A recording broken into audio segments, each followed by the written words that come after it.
Asmat Gurubhyo Namaha, Asmat Parama Gurubhyo Namaha, Asmat Sarva Gurubhyo Namaha, Shri Kṛṣṇa Parabrahmane Namaha, Shri Lakshmi Nrsimha Parabrahmane Namaha, Shri Lakshmi Hayavadana Parabrahmane Namaha, Sarvam Shri Kṛṣṇa Arpanamastu. Give me a second, I will start right now.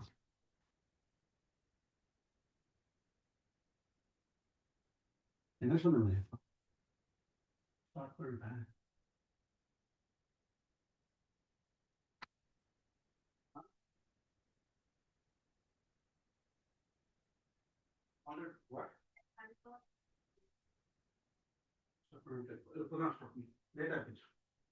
Can't help. No problem.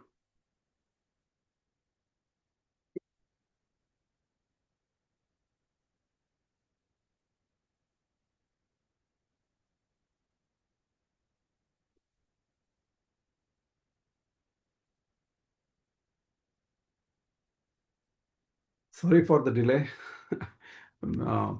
Okay, somehow we'll get back to let me share the screen in a minute.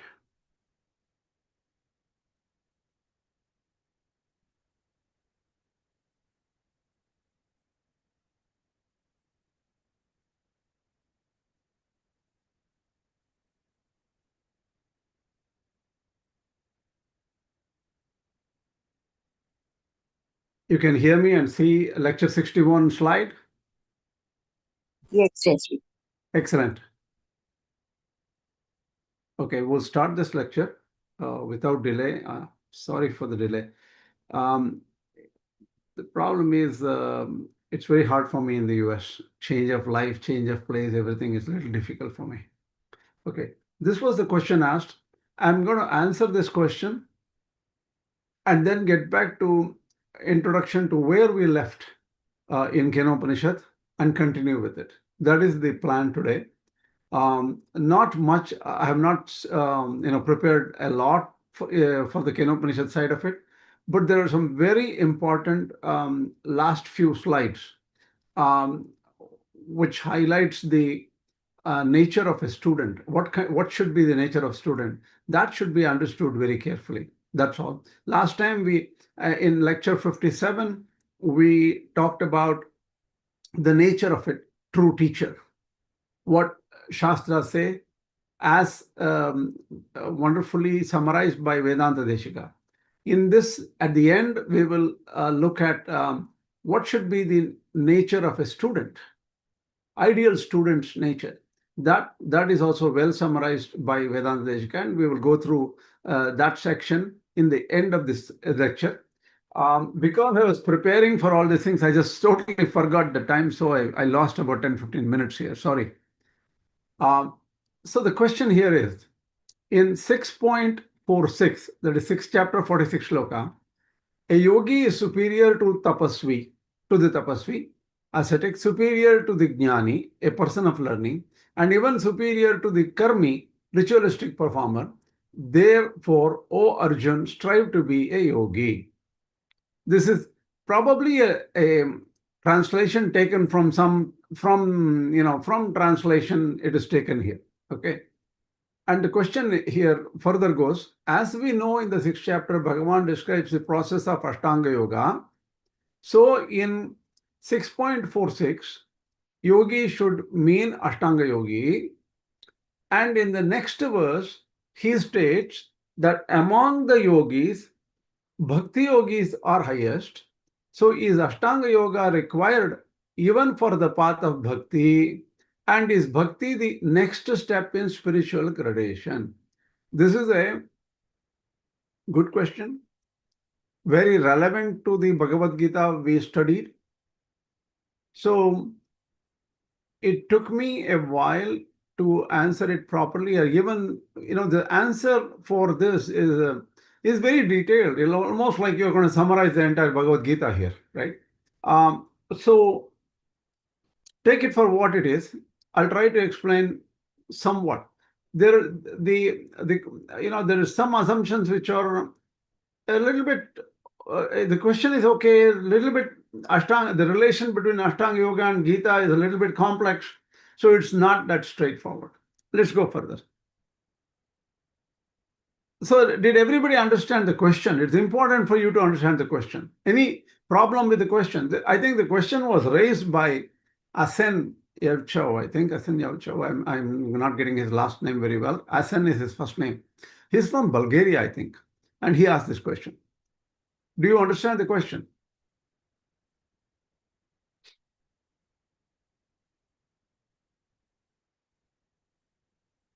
Hello? Yes, it's clear, yes. Everything clear? Okay. Okay. I am now summarizing Tatparya Chandrika on this shloka, that is Vedanta Deshika's Tatparya Chandrika on this shloka. Okay. So the text establishes that a yogi is superior to 4 categories of spiritual practitioners. First of all, don't take away the word Āṣṭāṅga-Yoga away from your mind right now. Okay. The relationship between Āṣṭāṅga-Yoga and Gita, they are 2 different frameworks. So you should not, well, in a way, you can combine them. In mentally, you can combine them, but it's very hard to combine these two frameworks. Okay, so keep it a little bit aside right now. Focus on the Bhagavad Gītā. We are only looking at the answer from the Rāmānuja Bhashya perspective and Vedanta Deshika perspectives here only. Right. What you have to think here is the first 6 shlokas. First 6 chapters of Bhagavad Gita is focused on Jivatma realization. Okay. In the Jivatma realization, the way this Tapasvī Adhiko Yogi, that's what the shloka is. Wait a minute, let's get back if the shloka was mentioned. Oh, it was not even, I didn't even mention the shloka. I should have written the shloka here. So it's okay. Tapasvī Adhiko Yogi. The first one is, Tapasvī is those who penance worldly, do penance for worldly benefits. So think about this. Tapasvī is not for Atma. If he is Tapasvī and he is meditating for Jivatma Sakshatkara, that's a different Tapasvī. Here is only Tapasvī who are meditating for some other worldly benefits compared to them. Compared to Jñānīs, those who acquire knowledge for any knowledge other than self-knowledge, that is Ātmā-jñāna. So, and Karmī means those ritualists seeking heavenly realms, Swarga and similar benefits, but not for Ātmā-jñāna. So even a ritual can be done for Ātmā-jñāna. So leave that type of aspirant for now.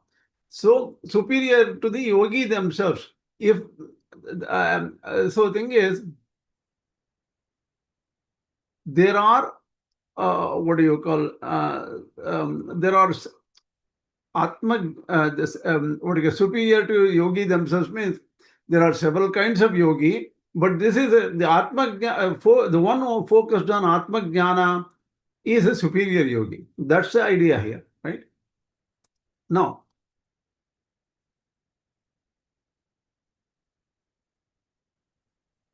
the commentary says that whatever benefit is gained through tapas, worldly knowledge, ritual actions, yogi attains something superior to all these. That is the direct realization of self. So here Ātma-jñāna is the conclusion. Ātma-jñāna is the highest one. That is the first 6 chapters. That's what it said. So, Tasmad yogi bhavarjuna. So you become a yogi. So being a yogi, it is superior to all other spiritual disciplines as of now. What is this yoga? We will go further a little bit.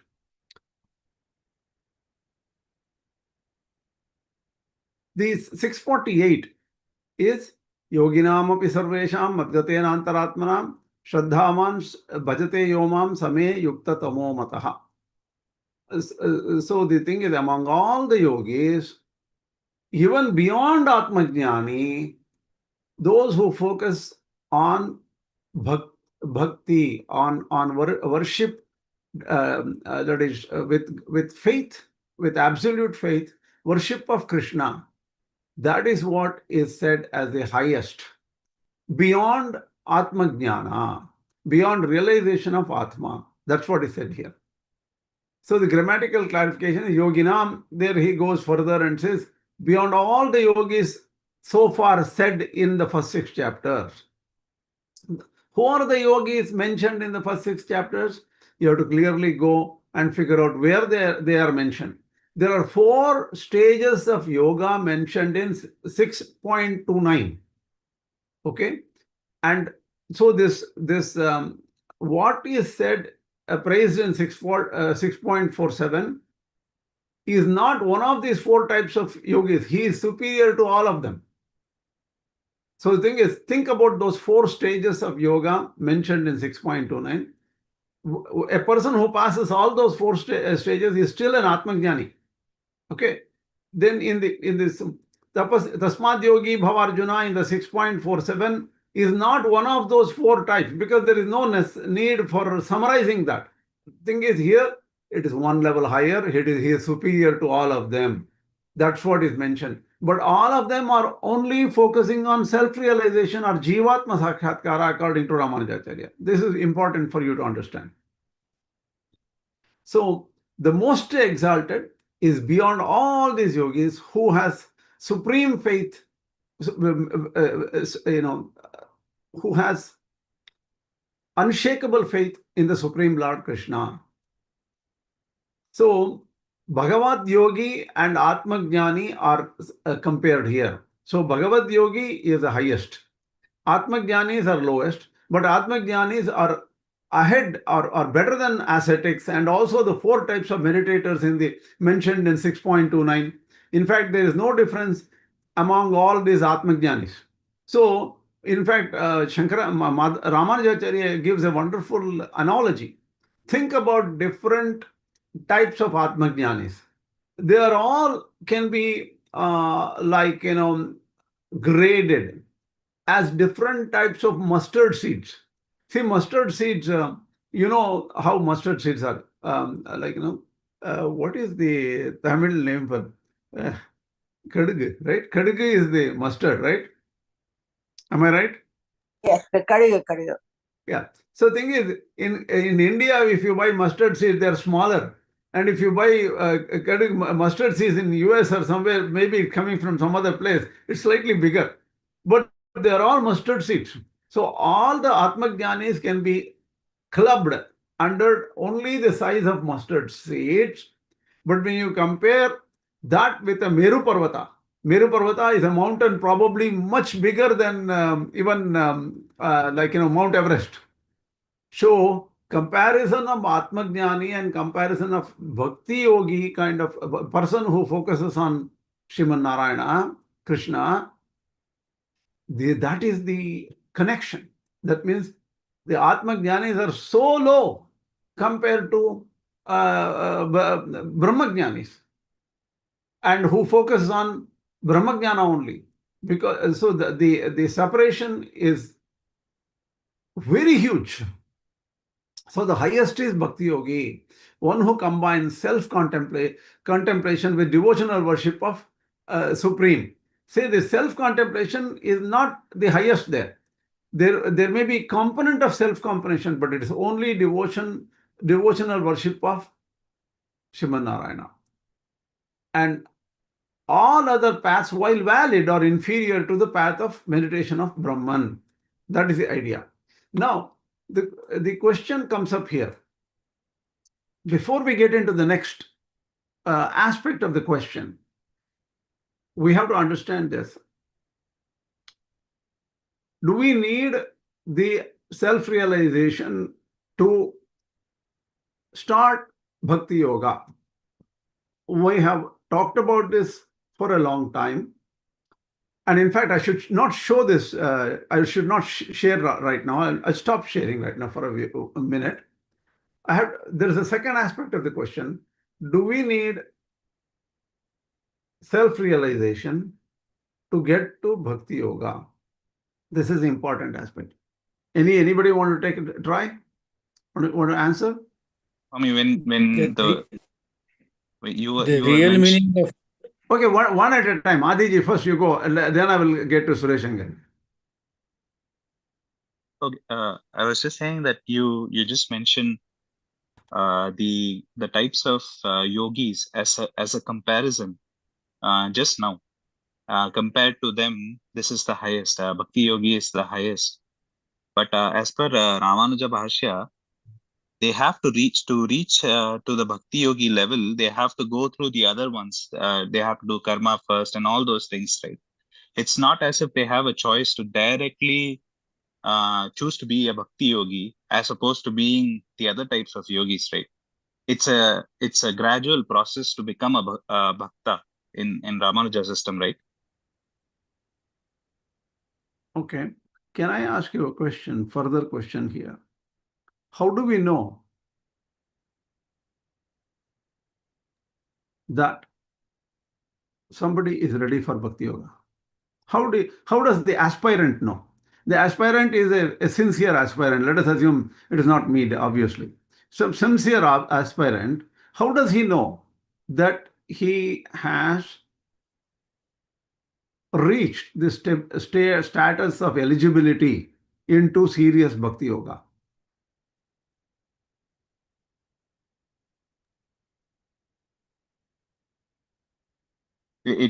I'm pretty sure it's going to be obvious for him.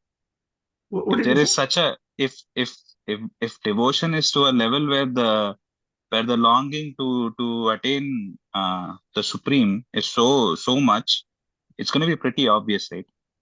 Yes. See, you have to understand one thing to probably remember, right? The question is, if a person cannot focus properly, uh, first of all, what is the object of focus in whether a person is doing Ātmā-jñāna or self-realization? Ātmā-yathatmya sakshatkara, that's what Rāmānujacharya uses this term. Ātmā-yathatmya sakshatkara, that means true realization of Jivatma. Whether the person is doing this or whether the person is doing Bhakti Yoga, what is the object of focus?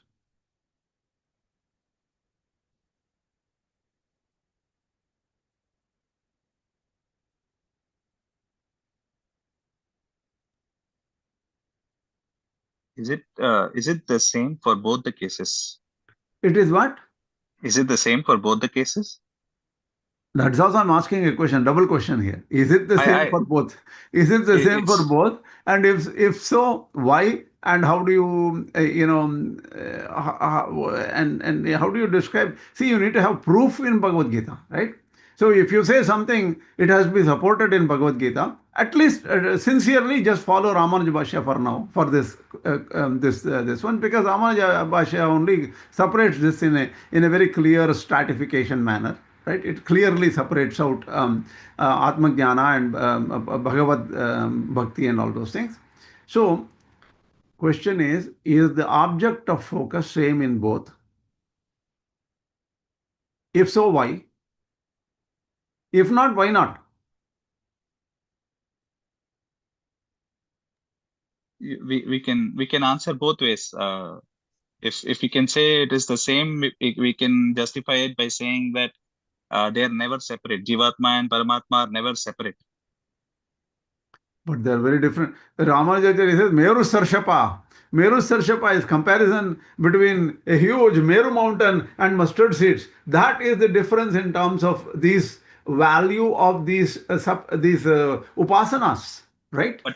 But non-separate entities means it one is eventually supposed to lead to the other, right? Even if they are distinct entities, if they are inseparable and are always together, attaining one is definitely going to be a pointer to attaining the other, right? Coming close. I will explain to you in a way, maybe slightly differently. Sureshji, what's up? Yeah, somewhat related to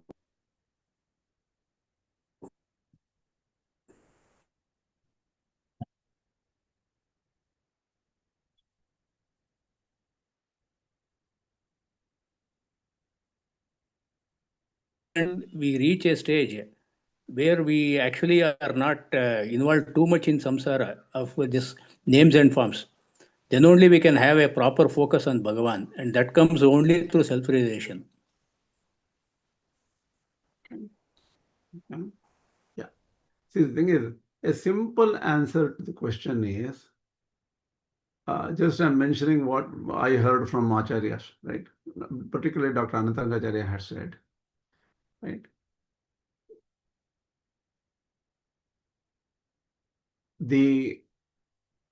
There are different kinds of aspirants. Normally speaking, this is the right way. Normally speaking, on an average, if addressing the entire universe as a universe of aspirants, one has to have Jivatma Sakshatkara to get to Bhakti Yoga. There is no question about that. But there may be strange people who might have been already very well advanced in their previous janmas. Like the Jadabharata. Jadabharata was already a Bhakti Yogi.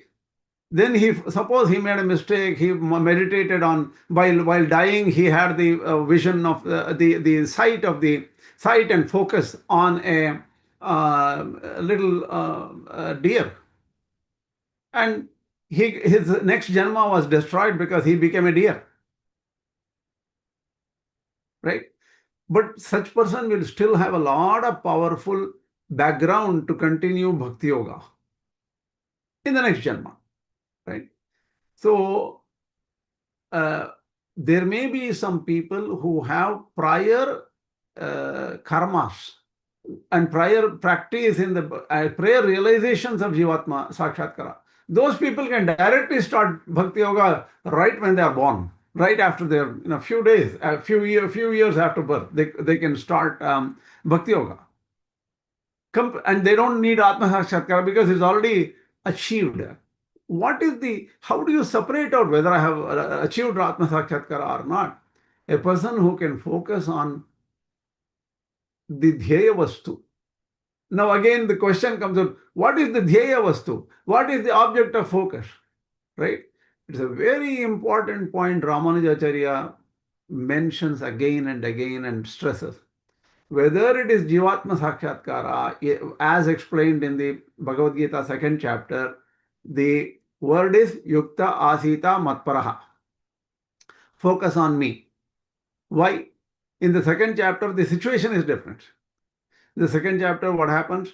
Usually people who try to focus on anything cannot focus. The mind just goes away. The energy of mind is constantly dynamic. You can control anything. It is like controlling a huge storm, category 6 or category 7 storm or a tornado. Can you control? Dushkaram, vayorivasu dushkaram. Hence, you need help. So in the 2nd chapter, the aspirant is focusing on Kṛṣṇa. There are descriptions of Ananta Kalyana Guna Guna Vishishta, most wonderful, most beautiful. Rāmānuja gives a wonderful description of Lord Kṛṣṇa. What is said in Saśaṅka Chakram, Sakirita Kundalam, Sapita Vastram, Sarasihiru Hekshanam, all these kind of age-old Vishnu Purana method of understanding the picture of object of meditation. In Vishnu Purana, it is well defined in the Keshadvaja Khandikya section. So, with that kind of a picture in mind, a person should meditate, even to become a Ātmā-jñānī. And why is there an Ātmā-jñāna problem there? Why should a person start with the focus that, I want to become self-realized? Because self-realization is such an advanced stage only. And initially a person, even among Bhakti Yogis, there can be different classes.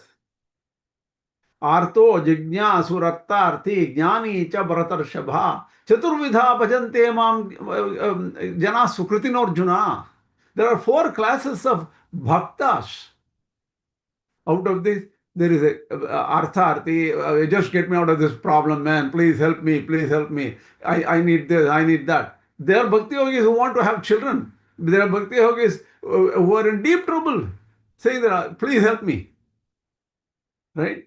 So the bhaktas can be of different kind, but they are all udara sarvayavete jnani tum atmehamatam. Kṛṣṇa says they are all broad-minded people. They didn't go and focus on something else. They focused on the highest object, that is Sriman Narayana.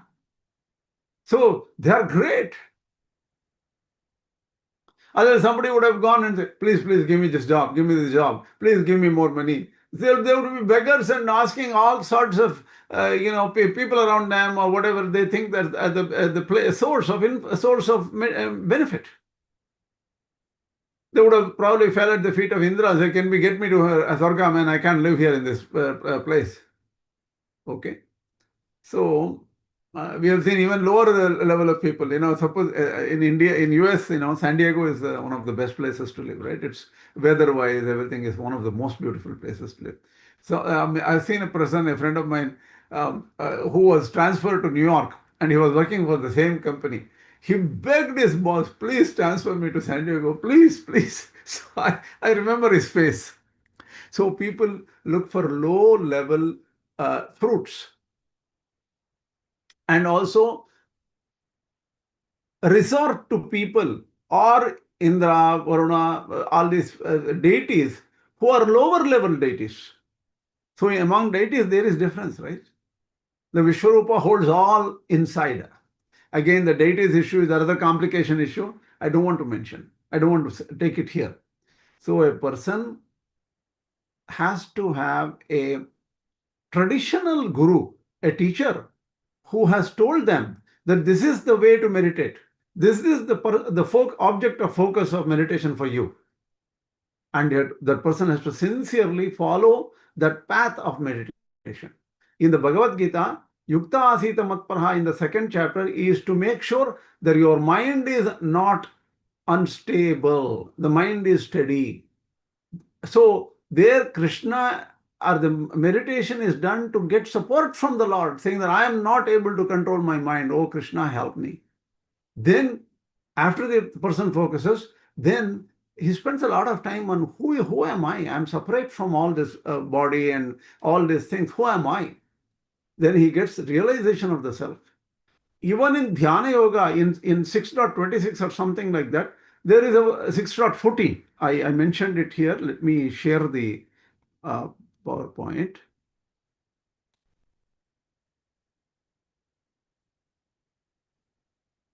See, in 6. I will come to this point later. 6.14. In 2.61 is also Yukta Asita Matparaha. In 6.14 also Yukta Asita Matparaha. For even Dhyana Yoga, the person keeps Kṛṣṇa in mind. So here, the object of focus is Kṛṣṇa, whether that is self-realization or Paramatma realization. That we need to remember properly. But the purpose is different for the yogi. That's what we should remember. Then what is the next question? The next question is, how do I know where I am in the meditation? If the manas is not steady, you are at a very early phase. Unless you understand, realize Jivatma is not just just meditation and say, I know the Jivatma. No. Completely understand the nature of Jivatma, experience the pleasure what Jivatma gives you. And it is Sukhamatyantikam tat buddhi grashya matindriyam. That Sukha, the enjoyment of bliss, is beyond any particular material. So if a person can be ensnared, for example, there is the yogi, and he is in a high level of yoga. Somebody says, look, currently whatever money you have is very little. I have I have a great opportunity for you. The president has written a secret will. His children are not taking that money for some reason because the children are dead or something like that. So there is an open will there. I can put your name and give all that money that president owns to you, all the lands and wealth. Why don't you come and enjoy this? Suppose that person loses the faith in Ātmā-jñāna or Ātma realization. then that person is not mature. He can be drawn out. So the person who is the Ātmā-jñāni or Ātmā-realized person cannot have any material benefit or swarga or anything as important. The person should have no idea of such lower benefits. That is the right Ātmā-jñāni. But among all the Ātmā-jñānis, obviously the superior one is only focused on Paramatma, and he is not interested in Jivatma Sakshatkara at all. Jivatma Sakshatkara may be given as a bonus to him, but he is not interested in it. That's one aspect of it, right? So the person who is ready for Bhakti Yoga will have mind very steady. That is the whole avichinna tailadharavat. Upasana readiness means avichinna tailadharavat. There should be no other thought in the person's mind other than God, Sriman Narayana. It's a very hard level. So I am actually digging deep to understand some very misconceptions of some people who will say, oh, he's a bhakti, I am taking the bhakti path. Okay, I'm not trying, please understand, I am nobody to comment badly on anybody. Okay, I'm not even a what do you call, I'm no yogi, I'm fit for nothing. So don't take my words in a negative way. For example, Navavidha Bhakti is different from Bhakti Yoga. Navavidha Bhakti, saṅkīrtanam, archanam, dasyam, sakhyam, atmanivedanam, they are not completely different. They are also parts of Bhakti Yoga. But what level of saṅkīrtana means what? Right? Saṅkīrtana can be done by an ordinary person with less knowledge or less belief or so many things. But the same saṅkīrtana can be done by the highest knowledge and the highest belief. So the thing is, the Mahavishvasa or the faith, only God knows. So the thing is, Navavidha Bhakti is also a process of Bhakti Yoga only. But the level of intensity and depth differs according to, they have to figure out what level they are. So, should I say, what level of saṅkīrtana? For example, right, I've mentioned this long time back, saṅkīrtanārāyana shabdamatram mukta dukkha sukhino bhavantu is a statement in Sahasranama, Vishnu Sahasranama. If you just the Narayana Shabda, the word Narayana, after doing Sankirtana, all their worries and problems and sorrows and everything will be gone. So many people have done Narayana Sankirtana, they have done bhajans all their lives, but they are still suffering. Why is it? So then this method is wrong? No.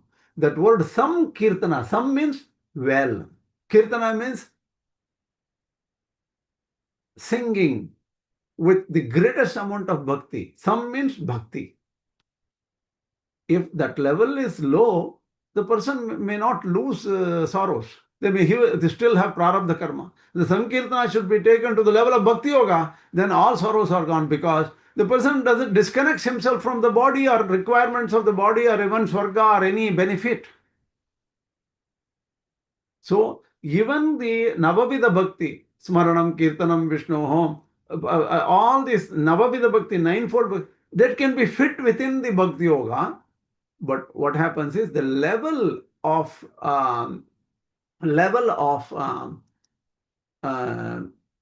maturity or sincerity of the Bhakti Yoga may be different according to the aspirant. And we know many people, maybe even they may be even they are wearing saffron clothes and they are monks and things like that. And they may say that I am following the path of Bhakti Yoga. And then they may fall from the path of Bhakti Yoga. That means that they are not established properly, right? So the thing is, levels always differ. This has to be kept in mind. I hope I don't want to I don't want this to be taken as any attack or comments on degrading the value of any system of thought. No, That's not my purpose. Okay. The purpose is, how does Navavidha Bhakti fit into Bhakti Yoga? Only in when the intensity is very high, and when the intensity is, I am not even caring for anything related to Jivatma or anything selfish thing. If that person gets to that level of purity, then that becomes Bhakti Yoga according to Gita Bhashya of Rāmānuja. Is this clear? Before I go to the Āṣṭāṅga-Yoga aspect of it, is this clear? Maybe Asen is not listening to this live. So everything okay? Other people are fine, right? Yeah, it's fine. No, what I want to tell is, Gita has actually laid out a classical path actually. But as you told, it is possible based on the Purva-janma, samskaras. Some people might not even know the Gita, but they might actually have such maturity. They might fit in this actually without, as you told, without that. Sure. Education, study of Vedanta is not necessary. Bhakti can be natural. For example, even Prahlāda and Dhruva, those people had bhakti. They were in Bhakti-Yoga. They did not go to school to study shastras. Agreed. But you know one thing, one should not mistake that, I remember going to Rama temple when I was young. I would never give up going to Rama temple. But later on, I figured out that my whole purpose of going to Rama temple was to get good scores in my 10th grade. Okay. I'm sure I have cried in front of Rama Vigraha several times before the exam. That is not Bhakti Yoga. Okay. If it is directed towards some benefit, it is not Bhakti Yoga. So let us not mistake Bhakti Yoga to certain aspects only. That's what I'm saying. We need to have a clear understanding of what is Bhakti Yoga and what is Samanya Bhakti. That's all I'm saying. Fine?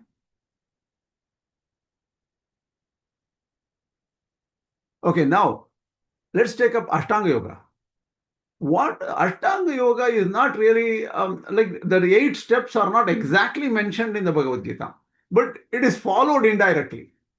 And another thing is, in Āṣṭāṅga-Yoga, in Bhagavad Gītā, the object of meditation is mainly Yukta Asita Matparaha all over the place. Okay. Then what do you call, is not other devatas mentioned in the Bhagavad Gītā?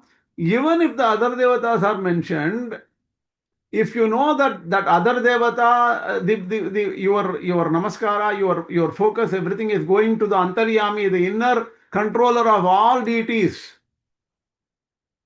If you don't know that, then there is lower worship. If you know that the inner controller is Sriman Narayana, Sri Kṛṣṇa, then that is higher level of worship. This is common for pretty much all acharyas in a way. It is a little bit complicated in Advaita. Follow this one, right? It's a little bit complicated there. But thing is, generally that is agreed from by Madhvacharya and Rāmānuja. Okay. If that is the case, what happens in Āṣṭāṅga-Yoga? In Āṣṭāṅga-Yoga, the object of meditation could be anything. It could be light in the head. It could be breath. It could be chakras or the bodily points called chakras. Any object that appeals to the practitioner, that is Yoga Sutra 1.39. The core principle, what matters is the quality of one pointed focus, not the specific object chosen.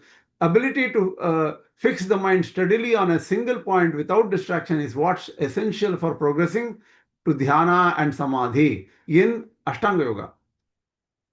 But there are different practitioners which choose different objects based on their temperament and tradition. That is why there are hundreds of thousands of yoga practice schools. Not one or two. So there is different set of yoga practices. In fact, I was reading a book on Buddhism. And in fact, Buddha was a practitioner of yoga, right? And then in Buddhism, what is accepted is 40 different objects of worship. And one of the objects of worship is Buddha himself.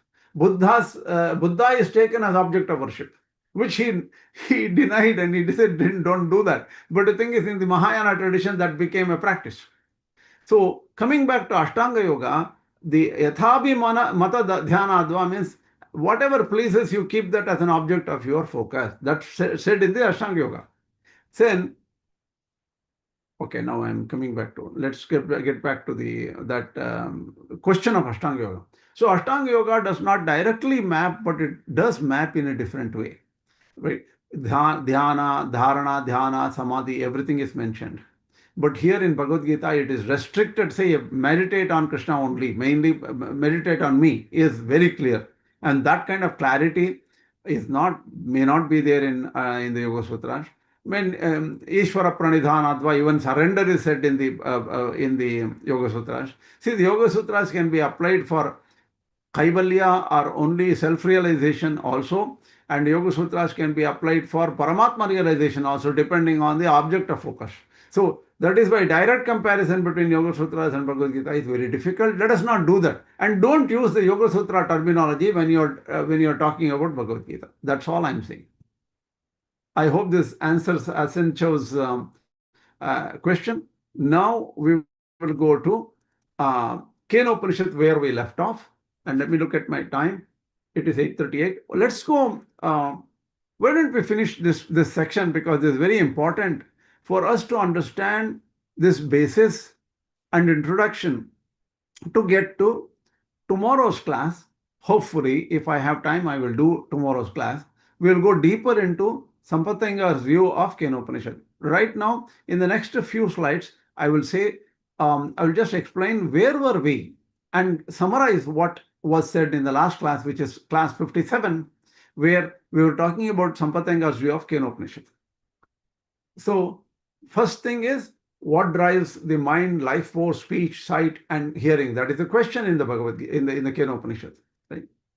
So Atma is described as the ear of the ear, mind of the mind, life of the life. Senses and intellect cannot directly perceive the self. Here the self is Paramatma, Brahman himself, Ātma, that drives everything. So the word Ātma has to be very carefully understood based on the context and in the Upanishad. True knowledge transcends buddhi and leads to jnana. So jnana, true jnana is that which is disconnected from the body in a way. Jnana is pure jnana. And if it goes through buddhi, it goes through the apparatus of mind, body, intellect. And that jnana can be colored by sattvika, rajasika, or tamasika coloration. So that may not be pure. So it has to be pure sattvic jnana, and beyond sattvic jnana, that will be the true jnana. So, Rāmānuja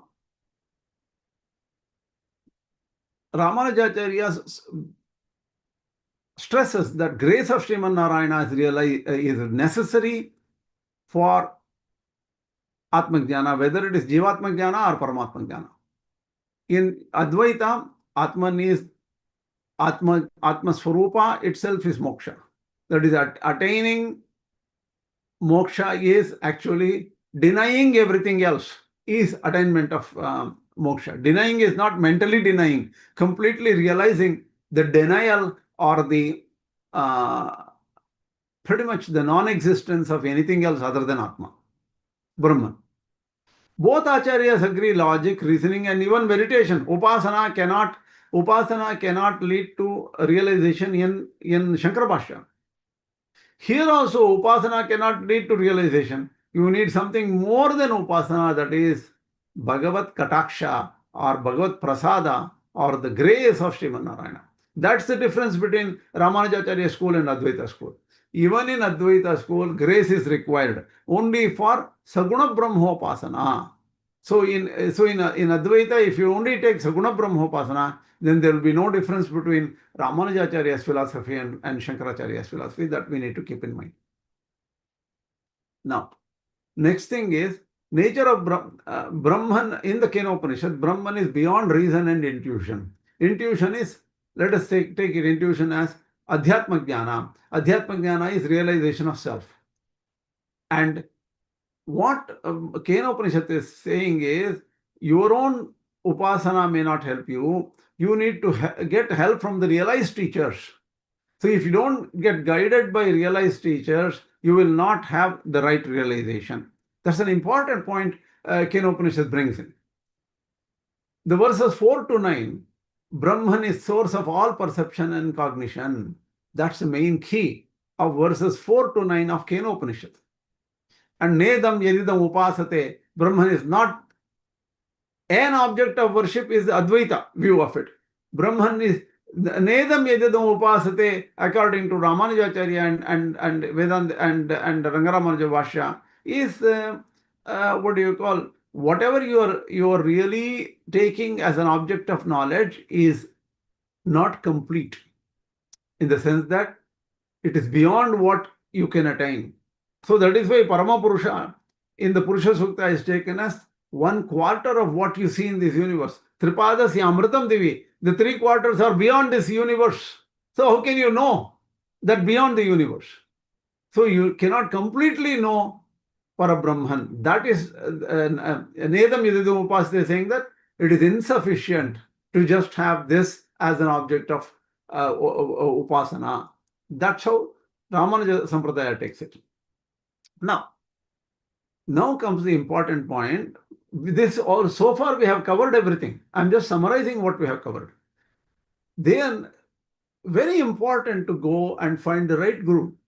A true guru embodies 14 qualities said already. I'm just summarizing in few sentences. Master of Sampradaya. So he should belong to a solid school of thought, which is supported by earlier acharyas. And he should have directly studied under other acharyas. And his acharya should have studied under other acharyas. There's some need for purity of Sampradaya. Okay?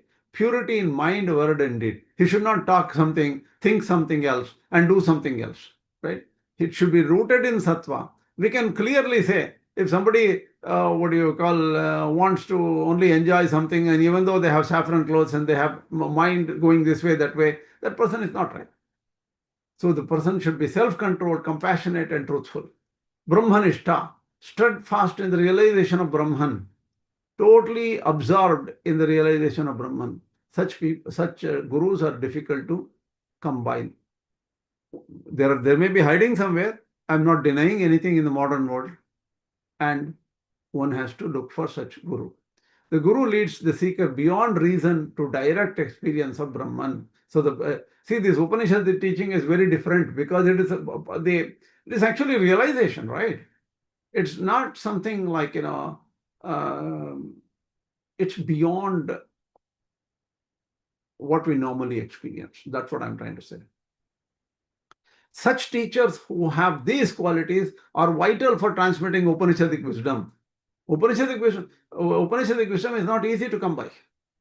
In the Kena-Upaniṣad, they don't talk much about who is the disciple, who is the teacher. The conversation is not there. It's assumed that there is a general, some really realized teacher and some student. Now, this section I want to end by just reminding you what is the nature of a student. See, anybody cannot become a student. Student needs some characteristics. Otherwise, the instruction given by the teacher will not settle into the mind of the student, and that will not be valuable for the student. Or, see, just think from a different perspective. Just take, go away. There are 10,000 people who attend college, and maybe 5,000 people pass out of college. Are they at the same level of realization? Can they be higher? There is for example, there is a nuclear next generation and nuclear warhead program in US. They're trying to create the next generation nuclear warhead. So there may be 5,000 people who have who have passed the eligibility examinations and maybe even become PhDs in certain science, nuclear science PhD or something. Not everybody will be hired because they want a ready-made person who can create that kind of a weapon or that particular thing.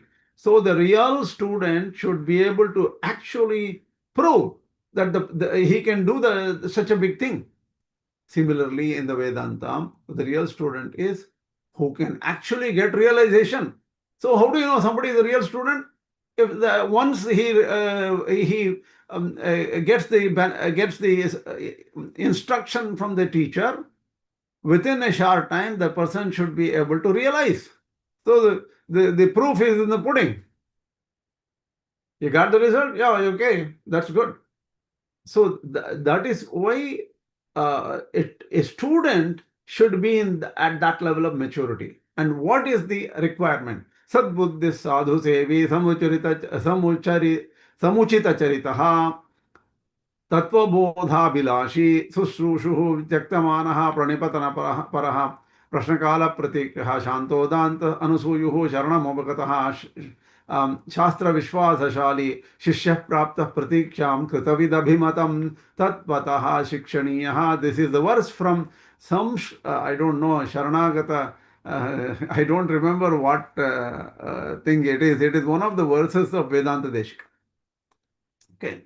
Sadbuddhi will go through the capability of the student. Sadbuddhi having the right understanding of virtue and a virtuous in intellect, virtue and the right understanding. Sadhu sevi. Sat means actually Brahman itself. So the thing is, the buddhi or intellect which is driven towards Brahman. We can say that. Sadhu sevi, the person who serves the saints and sages. Samuchita charitaha, one with proper conduct and behavior. So it's just not the knowledge, how the person behaves in the world and how he behaves with people, young, old, men and women, everything like that. All these things are important. Tattva bodhavilashi, one who is truly interested in realization. See, some people may say, okay, I'm what do you call it? I want to become a teacher in some school. I want to know. That's a different thing. Realization is different. This person is not interested in getting any position, or I want to become a community leader. That itself is not realization. So if somebody has an idea to learn something and to master something just to become a community leader or become a teacher or something, that's not the right kind of student. Tattvabodhabilashi means I want to realize at any cost. I don't need anything other than realization. And truth, to know truth as it is. Sushrushuhu, the person desire to hear. Shrotam ichcha shushrusha. That is, I want to learn. The person should, see, the thing is, should not be distracted by any other attractions.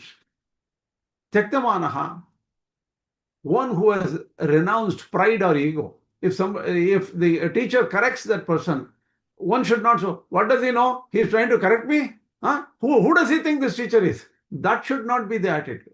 Tyaktamanaha means should not have any pride that he knows. Or he has, I come from this family, that family. I already finished all studies of all these things. This attitude people should not have. Pranipatana paraha. The person should be willing to fall at the feet, humbly fall at the feet of teacher, saying that, okay, please teach. Not everybody will fall at the feet of every teacher, right? That means he has to find the right teacher. Only when he finds the perfect teacher, a student can say, I'm ready to fall at the feet of this great teacher. I could have never found this person. Luckily, this teacher is alive for me. What if I had come late? I wouldn't have found this teacher. See, that should be the nature. Prashnakala pratikshaha. One should wait for the right moment to ask questions. Cannot be impatient or argumentative. Next set of requirements. Shantaha. A student should be peaceful. Can't be angry. Can't be upset. Dantaha. Self-control, who has mastered the senses.